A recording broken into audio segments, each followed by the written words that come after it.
texto conhecido por todos nós encontramos nos versículos que nós lemos duas vezes a palavra desça da cruz.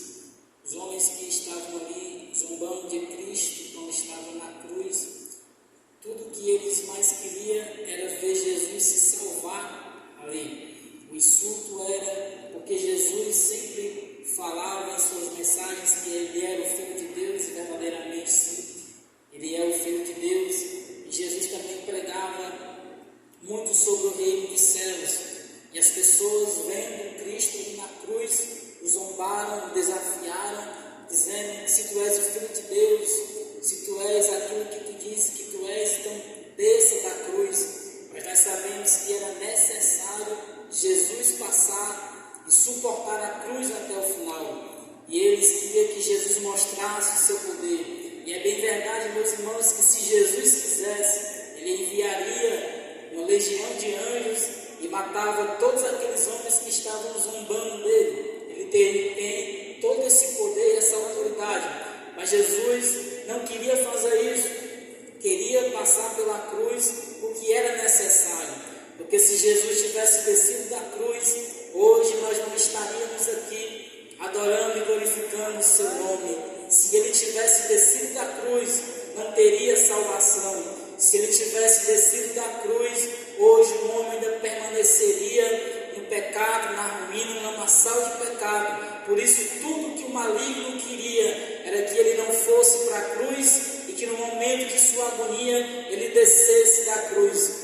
Só que Jesus, na cruz, ele enxerga o futuro. E na cruz ele sabia que ele suportando e seu sangue sendo derramado, todos os jovens que aqui estão presentes seriam salvos. Então Jesus, ele não escutou a palavra daqueles homens, mas ele foi fiel e suportou até ao fim, padecer a cruz por mim e por você. É bem verdade também que no capítulo de número 16, 26, se não falar a memória, ele fala que aquele que quiser vir após mim, negue-se a si mesmo, tome sobre si a sua cruz e siga-me. Jesus também deixou para que nós possamos carregar a cruz. E todos nós também carregamos a cruz. E vai ter muita gente que vai dizer: deixa a cruz de lado. E tem muita gente que vai dizer: abandona esta cruz. Mas Jesus deixou o maior exemplo. Ele suportou a cruz, carregou a cruz, para que ele pudesse ser o maior exemplo para mim e para você. E a minha palavra para encerrar nesta noite é: continue carregando a cruz de Cristo e valorize o sacrifício de Jesus, porque ele pagou um alto preço, ele sofreu muito para que nós podemos estar aqui exaltando e glorificando o nome dele. Ele suportou a cruz por mim e por você, e nós temos um motivo. E se você não tem nenhum motivo para adorar a Deus, vou te dar um nessa noite. Ele suportou a cruz no teu lugar, em nosso favor. Então, meus irmãos, convenhamos que nós entramos aqui e glorificar aquele que suportou a cruz, e glorificar aquele que merece honra e glória. Ele foi fiel até a morte, e na cruz certamente ele morreu, mas a Bíblia diz que ao terceiro dia ele ressuscitou e está vivo e está no nosso meio, pronto para ouvir a nossa adoração. Suporte a cruz assim como ele suportou. Amém? Uma mistura de sangue com fogo, a terça parte deste mundo queimará. Eu quero estar distante, quero estar no céu, quando o anjo a primeira trombeta tocar. O grande meteoro vai cair no mar, pela segunda vez que a trombeta soar. Levanta a terça parte da destruição, não quero estar presente nesta ocasião. Na terceira vez que a trombeta tocar, uma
que ele procura trabalhar com fatos e ações. Eu posso até chamá-lo de o evangelho do movimento. Parece que tudo acontece muito rapidamente. A palavra, o termo imediatamente, ele aparece cerca de 40 vezes no Evangelho de Marcos. Mas o interessante é que quando chega no capítulo de número 11, parece que a dinâmica do livro começa a mudar. Parece que Jesus está desacelerando o passo. Parece que Jesus está propositalmente indo mais devagar, porque tudo tem que acontecer no tempo certo. Tudo tem o seu tempo para acontecer, e Jesus não poderia fazer com que o que tivesse que acontecer acontecesse antes ou depois do tempo. Jesus tem um tempo para cada coisa na sua vida.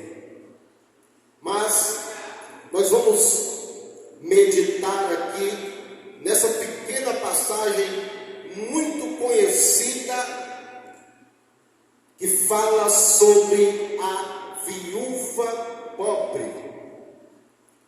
Mas não se preocupe, não vou pedir oferta a ninguém, a oferta já foi recolhida, mas nós vamos meditar no que Deus tem para nos dizer através desta palavra. Antes do capítulo da passagem que nós lemos, nós podemos observar que Jesus ele estava criticando a maneira como os fariseus, os escribas e os mestres da lei agiam. Eles procuravam de alguma forma sempre se exibir. Eles procuravam sempre estar em evidência. Eles não se importavam com aquilo que era a verdadeira religião. Não se preocupavam com o cuidado dos pobres, nem com o cuidado das viúvas, mas eles se preocupavam em ter os seus nomes em evidência. Jesus mesmo vai criticar que eles faziam longas orações nas praças, e quando iam para a casa das viúvas, em vez de levar uma cesta básica, em vez de proporcionar algum tipo de auxílio ou de ajuda, eles devoravam aquilo que a casa da viúva possuía. Jesus ele vai criticar esse modelo de religiosidade, o modelo do exibicionismo. E a sociedade daquela época parece se basear naquilo. E quando nós vamos para o texto lido, nós vamos ver que as pessoas algumas pessoas depositavam grandes quantidades de dinheiro. Você pode me dizer que é possível que aquilo não chamasse tanta atenção, mas imagine que a caixa do tesouro ou gasofilácio, ele tinha um formato de trombeta. E quando alguém colocava uma moeda lá, quando alguém colocava algo ali, fazia um barulho chamativo. E os ricos se aproveitavam daquela situação para ostentar aquilo que podiam ofertar. Já tinha virado uma prática eles chegarem lá e as pessoas pararem para observar. Quer ver? Fulano vai depositar uma grande quantia aí. Observa aí o barulho.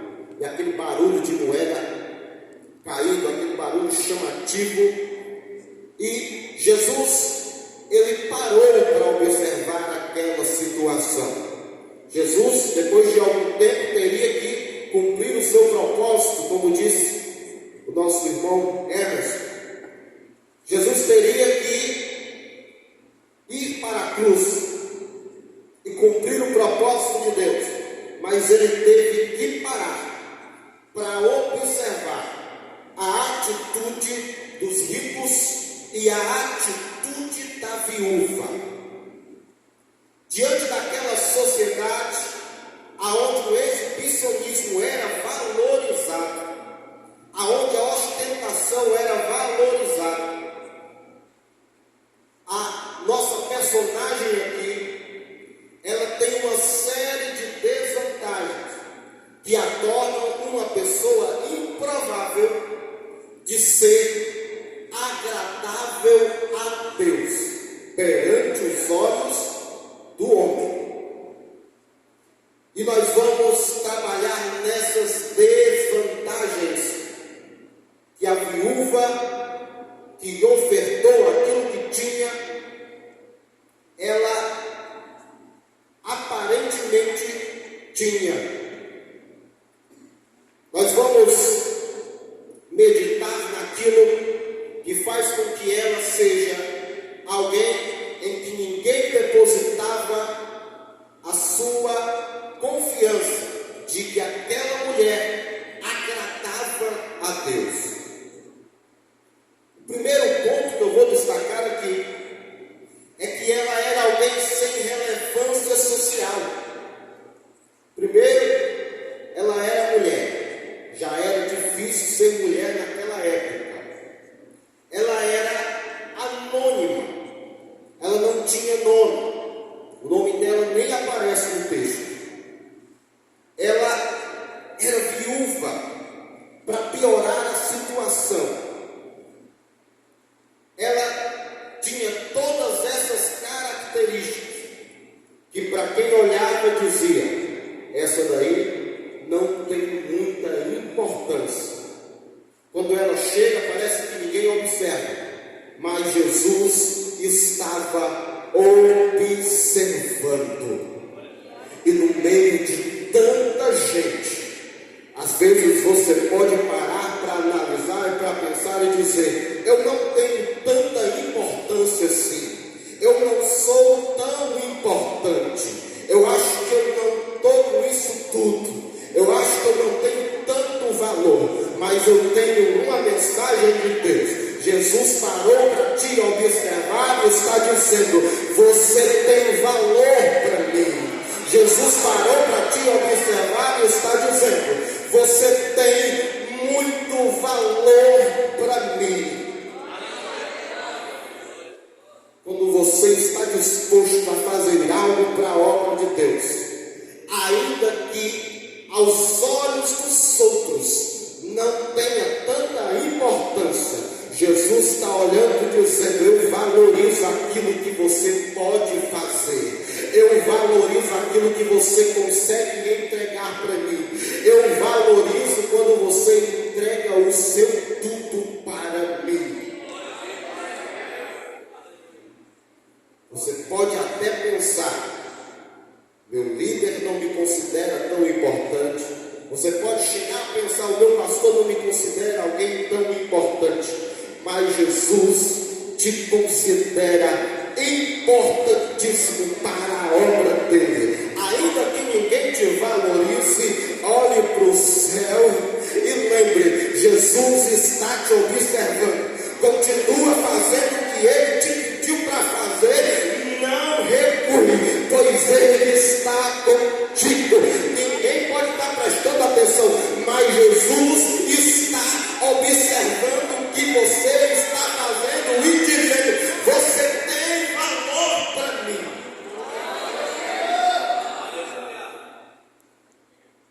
Hoje a gente lê a história de Davi e a gente pensa: esse daí, ele tem nome. Esse daí, ele é uma das pessoas, dos personagens mais importantes da Bíblia Sagrada. O Messias veio da descendência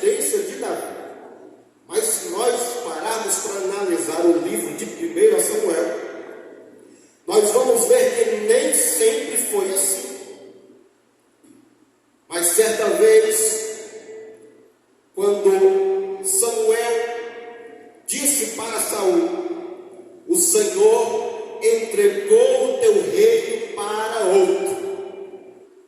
Samuel disse a seguinte frase: o Senhor entregou o teu reino para outro, mas esse outro é melhor do que você. Esse outro é melhor do que você. Davi não tinha nome, não tinha relevância, não aparecia nas notícias, mas Deus já estava olhando lá do céu e dizendo: esse daí é melhor do que o rei, esse daí é melhor do que o rei, esse daí me agrada mais do que o rei, porque ele faz aquilo que é agradável aos meus olhos. Quando Samuel foi para a casa de Jessé, e ele chegou lá, e ele se encantou com o irmão primogênito de Davi, e foram passando-se todos os irmãos. De repente ele perguntou para Jessé: ainda tem alguém? Ainda tem alguém? Jessé talvez ficou meio desconfiado, mas ele teve que dizer: ainda tem o menor. Ainda tem o menor. E Samuel disse: pois manda trazer o menor. Manda trazer aquele que não tem tanta relevância para você. Porque Deus olhou para aquilo que tinha no coração desse jovem e disse que ele é melhor do que o rei. Deus olhou para a vida daquele jovem e disse: ele tem valor para mim. Você tem valor para Deus. Eu não sei como você chegou até aqui, talvez até pensando em desistir da caminhada, de descer da sua cruz, mas eu tenho uma palavra para você. Você tem muito valor para Deus. Uma outra característica que nós podemos observar nessa viúva, uma outra desvantagem, é que ela era alguém desprovida de recursos. Eu vou beber água, quem puder dar glória a Deus, eu estou com sede.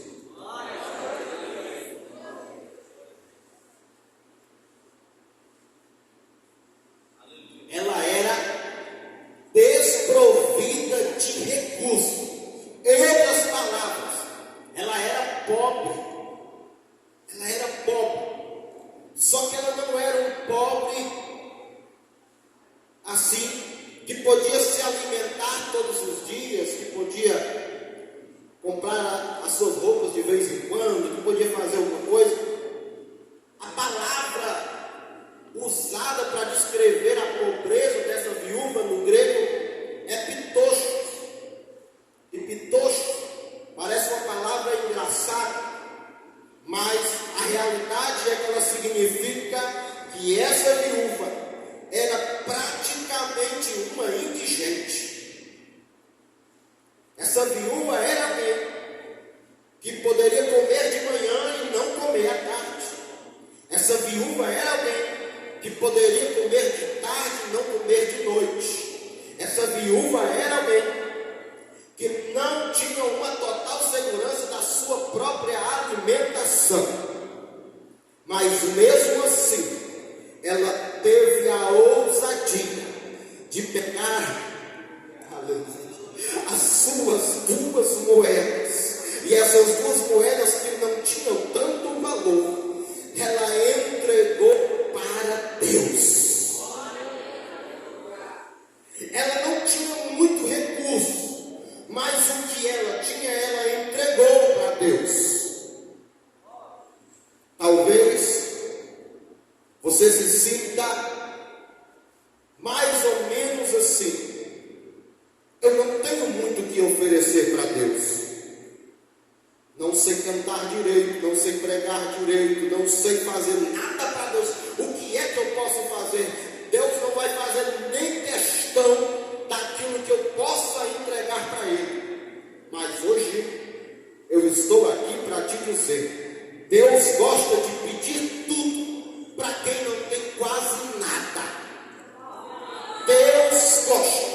de pedir tudo para quem não tem quase nada. Irmão, quase nada é quase nada, porque sempre tem alguma coisa. Olha direitinho aí que tem alguma coisa. Deus te entregou alguma coisa. Deus tem tratado no teu coração alguma coisa. Alguma coisa você tem para a obra de Deus.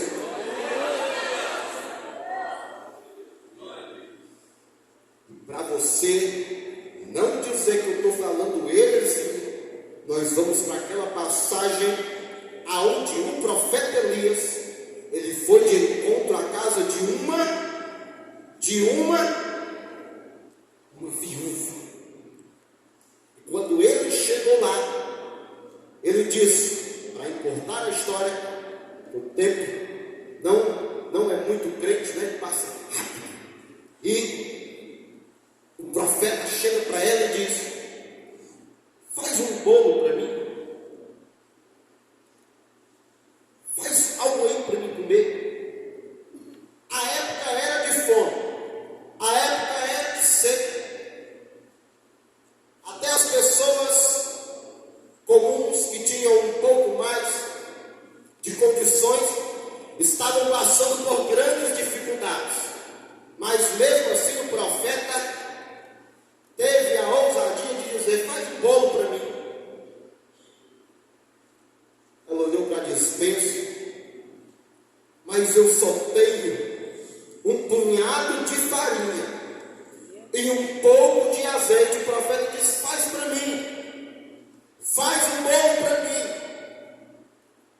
Se você não está entendendo ainda, deixa eu facilitar. Você pode estar olhando para você e dizendo, não tem nada. Mas se você olhar direitinho, ainda tem um punhado de farinha e um pouquinho de azeite. E Deus está te pedindo, usa esse teu punhado de farinha, esse teu pouquinho de azeite e entrega para mim. Usa o que tu tem. Deus está fazendo cobrança para alguém hoje. Deus está cobrando de alguém. Você nunca vai chegar diante de Deus e poder dizer, eu não tenho nada. Deus vai olhar para você e dizer, você tem alguma coisa, nem que seja no cantinho do teu armário, tem um punhado de farinha e um pouquinho de azeite. Você ainda pode alimentar. Você ainda pode produzir um alimento para alimentar a outros.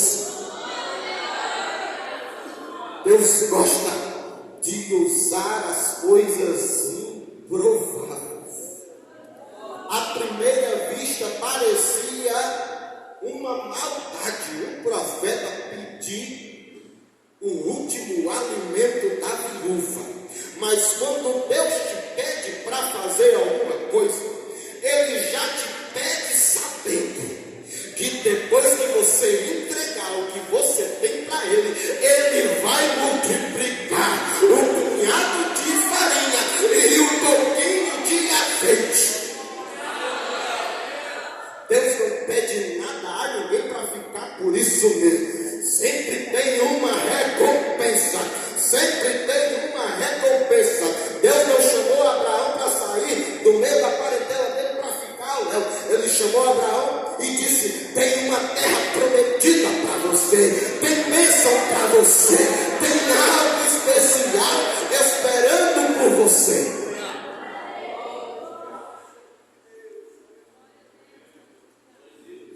Terceiro ponto que nós vamos meditar aqui, e aqui é onde nós também vamos concluir a mensagem.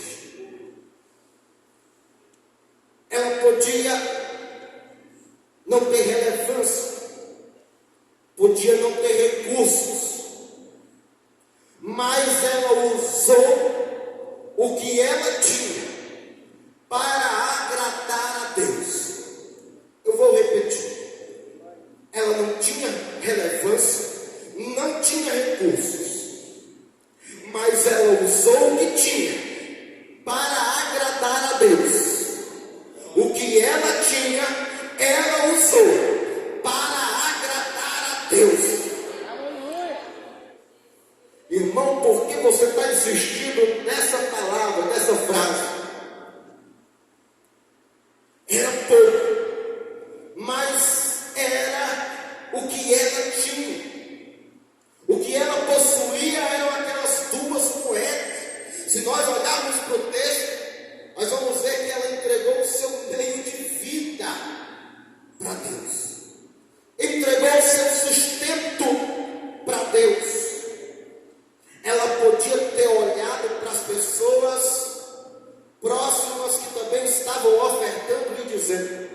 Deus lá vai precisar das minhas 2 moedinhas. Tem tanta gente aqui ofertando grandes quantidades, ofertando aqui fortunas. Deus vai lá se importar com esse pouquinho que eu tenho aqui? Eu vou juntar isso aqui e vou comprar um carioquinha para eu merendar. Eu vou juntar isso aqui e procurar uma merenda para mim. Mas Deus se importa com o que você pode oferecer. Deus se importa com o que você pode oferecer. Você pode dizer, é tão pouco, irmão, mas Deus se importa e Ele faz questão. E Deus faz questão por pouco, faz. Deus faz questão do que você tem para oferecer. Aí tem gente que fica se comparando. Mas, irmão, eu não sei pregar como fulano de tal. Não sei louvar como Rômulo Marques. Não sei me expressar tão bem quanto o nosso pastor Erivelto.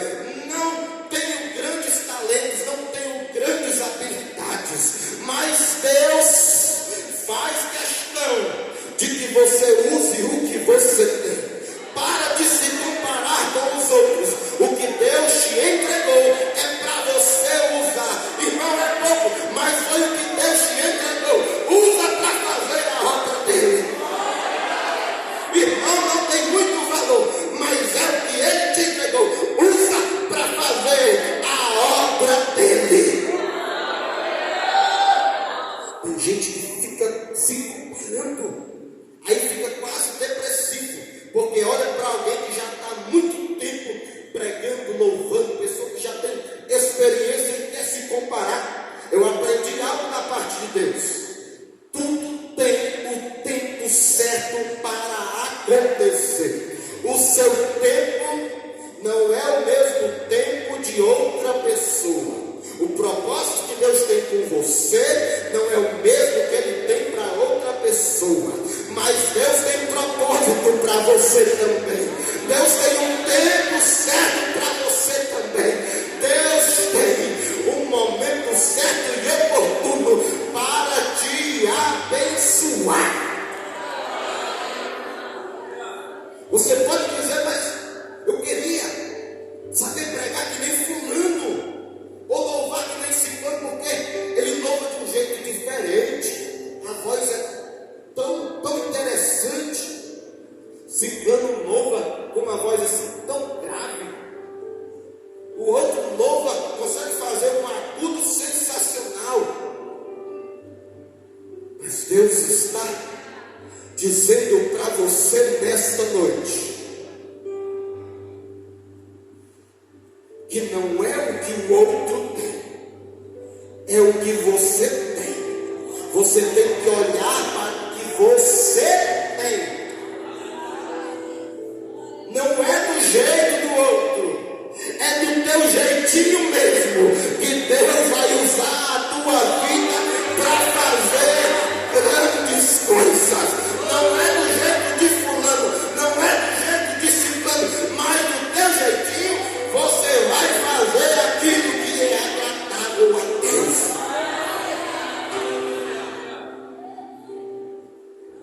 No Evangelho de João, capítulo 6, temos uma passagem também bastante conhecida que fala sobre um menino que entregou para Jesus 5 pães e 2 peixinhos. Os pães que ele entregou não eram pães de trigo, pães nobres, eram pães de cevada. Os peixinhos não eram esses peixes grandes que a gente vê, peixes bonitos, saborosos. Eram como se fosse, para nós entendermos aqui, sardinhas. 2 sardinhas. Tem jovem aqui que talvez nem coma sardinha. Mas ele entregou para Jesus o que ele tinha.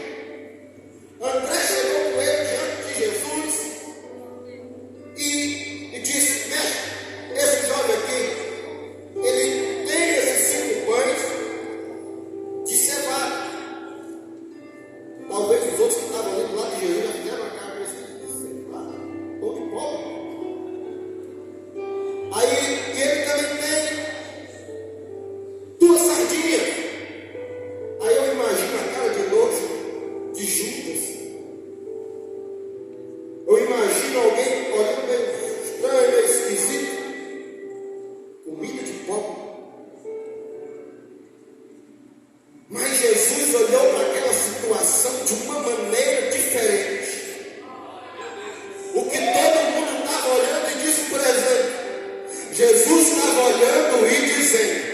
pode não ter muito valor para você, pode ser pouco, pode ser pão de pobre, pode ser sardinha, pode ser alimento de pobre, mas é o que eu vou usar para alimentar a multidão.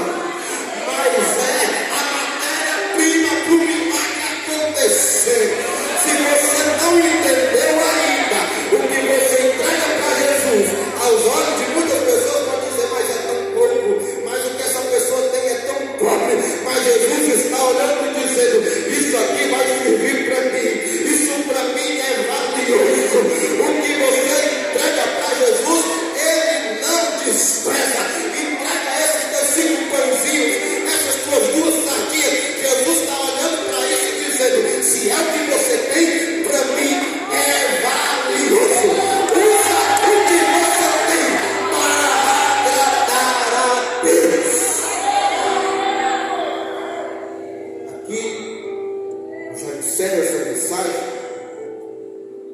mas eu não consigo encerrar uma mensagem sem perguntar se por acaso tem alguém que deseja aceitar a Jesus ou se reconciliar com Cristo nessa noite. Se tem alguém, eu já vou entregar o microfone, mas eu tenho que perguntar. É algo que já é de mim. Se tem alguém para entregar aquilo que você tem de melhor que é a sua vida, a oportunidade é essa. Se não tem ninguém, eu já vou lhe entregar, já vou agradecer mais uma vez pela oportunidade de ministrar a Santa